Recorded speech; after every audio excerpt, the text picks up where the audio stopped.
Hello students, कैसे हो आप सब लोग। मैं doctor Pawan Oberoi, former principal of Vidyottama girls PG college Khatauli, district Muzaffarnagar.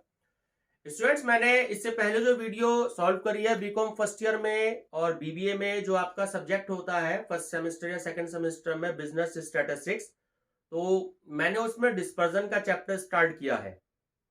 ठीक है, तो उसका मैंने आपको पार्ट 1 वीडियो जो है वो भी थोड़ी देर पहले अपलोड करी है, तो वो स्टूडेंट्स जो है डिस्पर्जन का फर्स्ट क्वेश्चन देख सकते हैं, जिससे मैंने रेंज आपको कैलकुलेट करना सिखाया है। तो 4 पार्ट हैं उसमें, ABCD मैंने आपको चारों पार्ट बताए हैं। और मैंने डॉक्टर KL गुप्ता नवयुग प्रकाशन आगरा की किताब रेकमेंड करी है कि मैं आपको इस बुक से ही स्टडी कराऊंगा, क्योंकि बहुत अच्छी बुक है, मेरी फेवरेट बुक्स में से एक है। पिछले 17 सालों से, तकरीबन 2003 से मैं भी इसी बुक से स्टडी करा रहा हूं बच्चों को। अब बहुत अच्छी बुक है। ठीक है, और आप चाहें तो किसी भी बुक से स्टडी कर सकते हैं, और अगर आपने परचेज नहीं करी है तो आप इस बुक को मार्केट से परचेज कर सकते हैं। ठीक है स्टूडेंट्स, इसमें बहुत अच्छे क्वेश्चंस हैं और बहुत अच्छी किताब है। मैं डिस्कस आपसे जो बिजनेस स्टैटिस्टिक्स का सब्जेक्ट करूंगा वो पर्टिकुलर इसी बुक से करूंगा, डॉक्टर KL गुप्ता, नवयुग प्रकाशन, आगरा। ठीक है स्टूडेंट्स, चलिए तो डिस्पर्जन का जो क्वेश्चन नंबर सेकंड है वो हम डिस्कस करते हैं। देखिए, इंडिविजुअल सीरीज का क्वेश्चन है। मैंने जो पार्ट 1 जो डिस्पर्जन का है उसमें भी मैंने जो है आपसे क्वेश्चन नंबर 1 डिस्कस किया, चारों पार्ट मैंने आपको उसमें बताए हैं। ठीक है, तो बहुत इजी फार्मूला होता है, जैसे मैंने बताया आपको कि रेंज का जो फार्मूला होता है वो होता है largest value minus smallest value. तो यहां पर देखिए सेल्स दे रखा है और सेल्स अमाउंट दे रखा है। ठीक है स्टूडेंट्स, तो देखिए 3 कैटेगरी होती है, नंबर होती है। फर्स्ट होते हैं इंडिविजुअल सीरीज, नंबर सेकंड होती है डिस्क्रीट सीरीज, नंबर थर्ड होती है आपकी कंटीन्यूअस सीरीज। ठीक है, तो इसमें जो क्वेश्चंस आपको दे रखे हैं क्वेश्चन नंबर 5 तक, वो आपको इंडिविजुअल सीरीज तक दे रखे हैं। ठीक है, इंडिविजुअल सीरीज मतलब जो डिपेंड नहीं होती है एक दूसरे पर। ठीक है, आपकी जो कंटिन्यूअस सीरीज होती है वो तो आप देखने से आपको पता लग जाएगा, और जो आपकी डिस्क्रीट सीरीज होती है, ठीक है, वो एक दूसरे पे डिपेंड भी करती है और उसमें फ्रीक्वेंसी भी आपकी होती है, शॉर्ट में लिखा होता है आपका एफ। ठीक है, तो ध्यान रखेंगे। तो ये आपका इंडिविजुअल सीरीज का क्वेश्चन है। तो मैंने आपको भी बताया कि largest value minus smallest value. अगर आप देखिए, अपने आप में 2 पार्ट में क्वेश्चन है, फिलहाल हम सेल्स की बात करते हैं। तो सेल्स में अगर देखें लार्जेस्ट वैल्यू है, देखिए इसे बॉक्स में बंद कर लेते हैं, 985 है। और स्मॉलेस्ट वैल्यू की बात करते हैं तो स्मॉलेस्ट वैल्यू है यहां पर 500। ठीक है, तो आप इसमें से इसको माइनस कर दीजिएगा तो 485। ठीक है, आपकी रेंज आ जाएगी। और अगर आप कोफिशिएंट ऑफ रेंज की बात करते हैं, कोफिशिएंट ऑफ रेंज, तो मैंने आपको फार्मूला बताया, largest value minus smallest value divided by largest value plus smallest value. ठीक है, तो आप 985 जो लार्जेस्ट वैल्यू है, इधर तो आप माइनस कर देंगे और डिवाइडेड करके आप प्लस कर देंगे। ठीक है स्टूडेंट्स, जैसे कि मैंने पिछली वीडियो में आपको सजेस्ट कर दी, कैलकुलेटर आप अपने पास में जरूर रखिएगा, क्योंकि मैंने अपने नोट्स तैयार कर रखे हैं, अपनी कैलकुलेशन कर रखी है। बीच बीच में मैं कैलकुलेटर पे जरूर डिस्कस करूंगा, आपके साथ कैलकुलेट करूंगा, लेकिन अगर सारे मैं कैलकुलेट करने लगा तो वीडियो बहुत ज्यादा बड़ी हो जाएगी। ठीक है, तो आप अपने पास कैलकुलेटर जरूर रखें। कोई भी कैलकुलेशन आती है तो एक बार आप चेक जरूर करके देख लीजिए कि क्या वो कैलकुलेशन मेरी सही है या नहीं है। हो सकता है मुझसे भी कैलकुलेशन मिस्टेक हो जाए। ठीक है स्टूडेंट्स, तो ध्यान रखना, आप कोई भी न्यूमेरिकल पेपर करें, चाहे आप फाइनेंशियल अकाउंटिंग करें, चाहे आप स्टैटिस्टिक्स करें, कुछ भी पेपर करें आप, लेकिन कैलकुलेटर आपके पास में होना चाहिए। ठीक है, तो जब आप इसको सॉल्व करेंगे तो आपकी सॉल्व करके जो आंसर आएगा वो आएगा 0.327। ठीक है, आपकी बुक में ये आंसर दे रखा है। जो आंसर आपकी बुक में अगर कुछ मिसप्रिंट होता है तो वो मैं आपसे जरूर डिस्कस करूंगा कि ये आंसर आपकी बुक में गलत है, मिसप्रिंट है, तो आप इसे ठीक कर लीजिएगा। ठीक है स्टूडेंट्स, चलिए बात करते हैं पार्ट बी की। तो देखिए इसमें range, largest value minus smallest value. इसमें देखिए लार्जेस्ट वैल्यू क्या है 75, ठीक है, तो 75 और स्मॉलेस्ट वैल्यू देखिए क्या है 50। तो 75 में से 50 को आप माइनस करेंगे तो आपकी रेंज आ गई 25, ठीक है। और कोफिशिएंट ऑफ रेंज, देखिए अब मैं बार बार पूरा नेम नहीं लिखूंगा कोफिशिएंट ऑफ रेंज का, मैंने इस क्वेश्चन में लिख दिया है कि कोफिशिएंट ऑफ रेंज, पूरा हम इसको इस तरीके से लिखते हैं, ठीक है। शॉर्ट में मैं लिखूंगा कोफिशिएंट, ठीक है, CO और डॉट। तो कोफिशिएंट ऑफ रेंज, रेंज को हम R से डिनोट करते हैं। तो इसका फार्मूला आपको याद हो गया होगा, L minus S divided by L plus S. तो 75 लार्जेस्ट वैल्यू है, 50 आपकी स्मॉलेस्ट वैल्यू है। 75 आपकी लार्जेस्ट वैल्यू है, 50 आपकी स्मॉलेस्ट वैल्यू है। ऊपर आपको वैल्यू माइनस करनी है और नीचे आपको प्लस करनी है।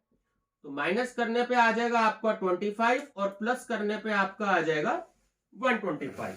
7 और 5 12 और 5। जब आप इसको सॉल्व करेंगे तो आपका आंसर आ जाएगा 0.2। ठीक है स्टूडेंट्स, ध्यान रखना, बहुत इजी है। Range largest value minus smallest value और कोफिशिएंट ऑफ रेंज है L minus S divided by L plus S. चलिए स्टूडेंट्स क्वेश्चन नंबर 3 डिस्कस करते हैं। चलिए स्टूडेंट क्वेश्चन नंबर जो है नेक्स्ट स्टडी करते हैं। मैं आपको लगातार क्वेश्चन इसलिए करा रहा हूं, शुरू के 4-5 क्वेश्चन, ताकि आपको अच्छे से रेंज आ जाए हर एक कंडीशन का। शुरू का फर्स्ट क्वेश्चन था माइनस प्लस से क्वेश्चन थे, चारों पार्ट करा दिए। क्वेश्चन नंबर सेकंड करा दिया, एक तरफ सेल्स यूनिट में दिया था, एक तरफ सेल्स अमाउंट में दिया था, ठीक है। अब है आपका क्वेश्चन नंबर 10, तो ध्यान से देखिएगा। ये आपको मंथ की सेल्स दी गई है, प्रॉफिट एंड लॉस दिया गया है, ठीक है। तो ये जो वैल्यू आपको दी गई है, ये जो प्लस में है, ये तो जो है आपकी प्रॉफिट की है, और ऑब्लिक लॉस का मतलब ये जो माइनस में वैल्यू है, जैसे 1300 और माइनस 200, तो ये आपकी लॉस की वैल्यू है। तो आपको ध्यान देना है, ठीक है। तो आपको फार्मूला याद हो गया होगा कि range equal to L minus S, largest value minus smallest value. तो अगर आप लार्जेस्ट वैल्यू देखें तो इनमें प्लस में प्रॉफिट में आपके लार्जेस्ट वैल्यू हो गई 5000, ठीक है, ये फार्मूले वाला माइनस हो गया। और अगर आपको स्मॉलेस्ट वैल्यू देखनी है तो माइनस के 1300 और माइनस के 200 है, तो जो माइनस की वैल्यू जो सबसे ज्यादा होती है एक्चुअली वो सबसे स्मॉल वैल्यू होती है, ठीक है, ये आप सब जानते हैं। तो माइनस के 1300 माइनस माइनस आपका हो गया प्लस, तो आपका जो रेंज हो गया वो हो गया 6300। ये बात आपको क्लियर होगी, ठीक है। और coefficient of range L minus S upon L plus S, तो L माइनस एस तो आप समझ ही गए। अब देखिए फार्मूले में है 5000 प्लस ये वाला आ गया, ठीक है, और स्मॉलेस्ट वैल्यू माइनस के 1300, प्लस माइनस माइनस होता है। तो 5000 में से आपने 1300 को माइनस कर दिया, 3700 आपकी वैल्यू आ गई, ठीक है, आंसर आ गया 1.7।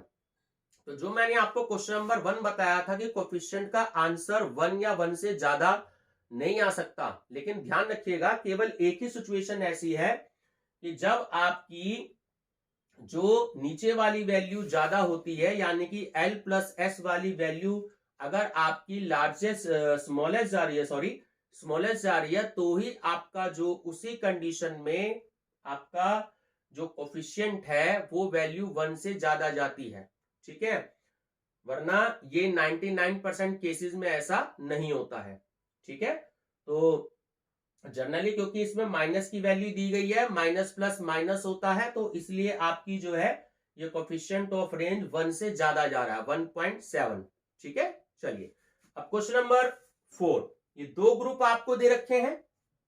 अब इस दो ग्रुप में आपको देखिए इंडिविजुअल सीरीज का क्वेश्चन है, ध्यान रखिएगा। इस ग्रुप का इस ग्रुप से कोई मतलब नहीं है, ठीक है। अगर आप ग्रुप 1 में देखें तो आपकी जो लार्जेस्ट वैल्यू है वो है आपकी 185, और जो अगर आप देखें स्मॉलेस्ट वैल्यू वो है आपकी 155, ठीक है।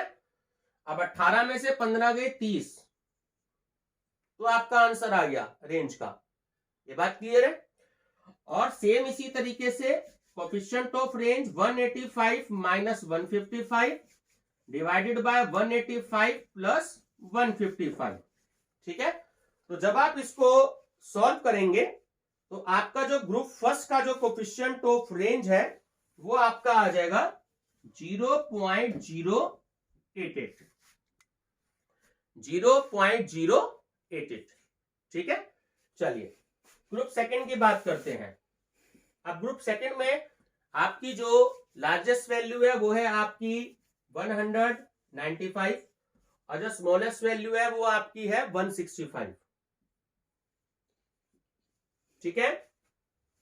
तो 19 में से 16 गए 3, यानी कि आपका 30 हो गया रेंज, ठीक है। और 195 माइनस 165 और 195 प्लस 165, तो जब आप इसको सॉल्व करेंगे तो आपका आंसर आ जाएगा ग्रुप नंबर सेकंड में 0.083, ठीक है। तो ध्यान से देखिएगा, आपसे कंपेयर करने के लिए कहा है, मैंने सिर्फ क्वेश्चन में इतना लिखा, लेकिन जब आप इस बुक में देखेंगे तो उसने दो ग्रुप को कह रहा है कि इसमें से कंपेयर करनी है, ठीक है। तो इसमें जो आपके ग्रुप 1 में देखिएगा इधर आ रहा है 0.088 और इधर आ रहा है आपका 0.083, तो जो मोर रेंज है वो ग्रुप 1 में है, क्योंकि ये वैल्यू दोनों वैल्यू प्लस में जा रही हैं आपकी।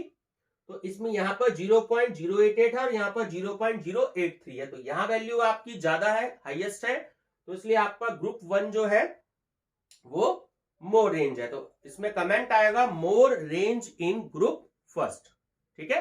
चलिए नेक्स्ट क्वेश्चन डिस्कस करते हैं। चलिए स्टूडेंट क्वेश्चन नंबर 7 डिस्कस करते हैं, ठीक है। डिस्क्रीट सीरीज का क्वेश्चन है। अब तक जो हमने क्वेश्चन किए सारे इंडिविजुअल सीरीज के क्वेश्चन थे, ठीक है। इंडिविजुअल सीरीज जो होती है वो एक दूसरे पे डिपेंड नहीं होती है, ये बात आप ध्यान रखेंगे, ठीक है। हमने दोनों ग्रुप की क्लियर उसमें कंपैरिजन करी थी, तो वो एक ग्रुप का भी आंसर हो सकता है, और ग्रुप फर्स्ट भी दिया होता तो वो भी अपने आप में हो जाता, ठीक है। अब हम बात करते हैं डिस्क्रीट सीरीज की। क्वेश्चन नंबर 7, डिस्क्रीट सीरीज में देखिए एक्स है और एफ है, ठीक है। अच्छा, एफ मतलब फ्रीक्वेंसी, पूरा नाम होता है एफ का फ्रीक्वेंसी, ठीक है। और ये है आपका एक्स। अब यहां पे आपको ध्यान देने वाली बात यह है कि डिस्क्रीट सीरीज और कॉन्टिन्यूस सीरीज, नेक्स्ट क्वेश्चन जो है वो कॉन्टिन्यूस सीरीज का है, अभी डिस्कस करेंगे 2 मिनट बाद इस पर। तो डिस्क्रीट सीरीज और कॉन्टिन्यूस सीरीज में हमें जब रेंज कैलकुलेट करनी होती है तो हमें फ्रीक्वेंसी से कोई भी मतलब नहीं होता, हमें फ्रीक्वेंसी पे ध्यान नहीं देना है, ठीक है। ध्यान दें, जो आपकी x है तो x में सबसे हाईएस्ट वैल्यू है आपकी 15, यानी कि लार्जेस्ट वैल्यू वो आपकी हो गई 15, ठीक है। और x में जो सबसे स्मॉलेस्ट वैल्यू है वो है आपकी 5, तो आपका आंसर आ गया रेंज इक्वल टू 10, ठीक है। ऐसे ही 15 माइनस 5 और 15 प्लस 5, ठीक है।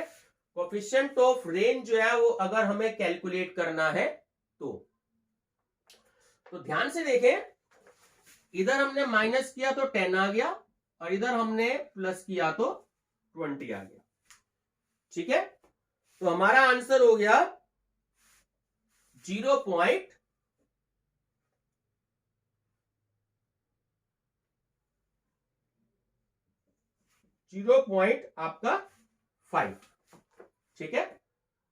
2 5 10 यानी कि 0.5 आपका इसमें कोफिशिएंट हो गया। हालांकि बुक में इस क्वेश्चन में कोफिशिएंट नहीं पूछा है, लेकिन फिर भी मैंने आपको बता दिया। सिर्फ रेंज तक ही पूछा है। ठीक है, चलिए हम बात करते हैं अब कॉन्टिन्यूअस सीरीज की। ठीक है, तो आपने 11th में भी पढ़ा होगा, खासकर सीबीएसई के स्टूडेंट्स ने। तो सीआई का मतलब होता है क्लास इंटरवल, हिंदी में बोलते हैं वर्ग अंतराल और इंग्लिश में बोलते हैं हम क्लास इंटरवल। तो देखिए इसकी पहचान ये है कि जहां से जो सीरीज स्टार्ट हो रही है वहीं से वो सीरीज आपकी शुरू हो रही है। यानी 5 to 10, 10 to 15, 15 to 20, 20 to 25, 25 to 30, ये आपकी जो है कॉन्टिन्यूअस सीरीज है। ठीक है, तो इसमें आप कॉन्टिन्यूअस सीरीज में देखें तो जो सबसे हाईएस्ट वैल्यू है वो है आपकी 40। ठीक है, हाईएस्ट यानी कि लार्जेस्ट वैल्यू वो है आपकी 40। और अगर आपको स्मॉलेस्ट वैल्यू देखनी है तो स्मॉलेस्ट वैल्यू है आपकी 5। तो आपका रेंज का आंसर हो गया 35। ठीक है, फिर से मैं बता रहा हूं, जैसे मैंने अभी 2 मिनट पहले बताया कि रेंज कैलकुलेट करते समय हम डिस्क्रीट सीरीज में और कॉन्टिन्यूअस सीरीज में फ्रीक्वेंसी पर ध्यान नहीं देते। ठीक है, ये बात आपको ध्यान रखनी है। तो अब आपकी वैल्यू हो गई इधर 40 - 5 और 40 + 5। ठीक है, तो इधर आपने माइनस किया 35 आ गया और इधर आपने प्लस किया तो आपका 45 आ गया। ठीक है, तो आप डिवाइड कर लेंगे, आपका आंसर आ जाएगा। आंसर आपका आ रहा है इसमें 0.778। ठीक है, चलिए स्टूडेंट्स, ये आई थिंक आपको समझ में आ गए होंगे। रेंज मैंने आपको बहुत अच्छे से कंटिन्यू क्वेश्चन कराए हैं, 5 क्वेश्चंस मैंने आपको लगभग जो है करा दिए हैं। ठीक है, अगर आपको कोई भी परेशानी है या अभी भी कुछ समझने में प्रॉब्लम है, आप सबसे पहले मेरा चैनल सब्सक्राइब करिएगा, study with doctor Pawan Oberoi. Bell icon press करके ऑल नोटिफिकेशन पे प्रेस करिएगा। ठीक है, सारी वीडियोस आपको मिल जाएंगी। और कमेंट बॉक्स में आप ये कह सकती हैं कि सर ये चीज मुझे समझ में नहीं आई है, आप थोड़ा सा इसको दोबारा एक्सप्लेन कर दीजिए। तो नेक्स्ट वीडियो जब मैं आपसे डिस्कस करूंगा इसी चैप्टर के ऊपर, तो एक बार जो है जो आपको पॉइंट समझ में नहीं आई है तो मैं कोशिश करूंगा कि वो आपको एक बार अच्छे से एक्सप्लेन कर सके। वीडियो पसंद आई हो तो स्टूडेंट्स लाइक शेयर सब्सक्राइब जरूर करिएगा। Thank you students.